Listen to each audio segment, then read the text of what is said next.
నిన్నటిదాకా మాఘమాసం గడిచిపోయింది. ఓ మహాకుంభం జరిగింది ఇక్కడ ప్రయాగరాజులో, అది పూర్తయిపోయింది.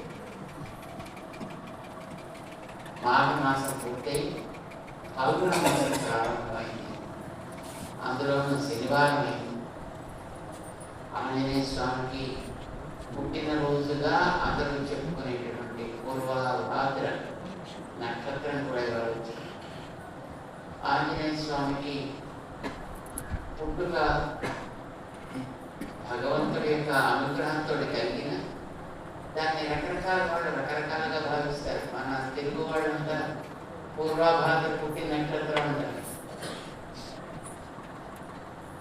మరి కొంచెం ఆగమ గ్రంథాలకు పెడితే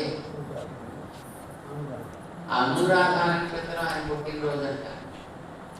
ఉత్తర భారతదేశానికి పెడితే పూర్వాషాఢ నక్షత్రం ఆయన యొక్క పుట్టినరోజు అంటారు.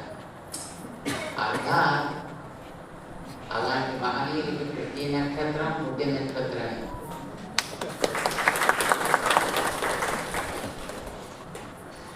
చాలా మంది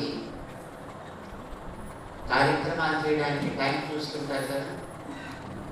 దేని చూస్తారు టైం? జయప్రదంగా జరగాలి అంటే ఈ టైం అయితే బాగుంటుంది, ఈ టైం అయితే అంత అనుకూలంగా ఉంటుంది, ఇలా కదా చేస్తుంటారు. మంచి పని చేసేవాడికి ఏ టైం అయినా మంచి టైమే.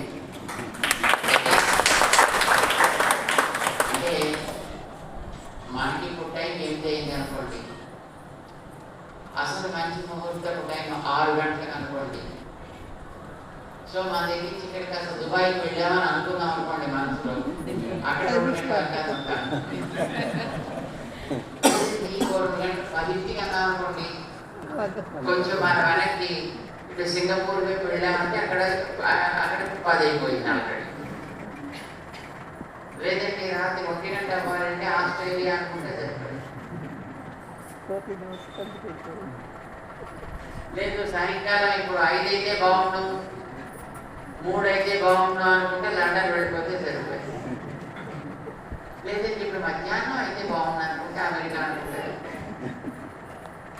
ఎక్కడో ఒక చోట ఒక టైం, ఆ టైం మనం అనుకున్న టైం ఇప్పుడు కదా. మానసికంగా మనం అక్కడ ఉన్నామని అనుకుంటే ఆ టైం మంచి ముహూర్తం. అంటే మంచి పని చేయాలని అనుకున్న వాడికి ఏ సమయమైనా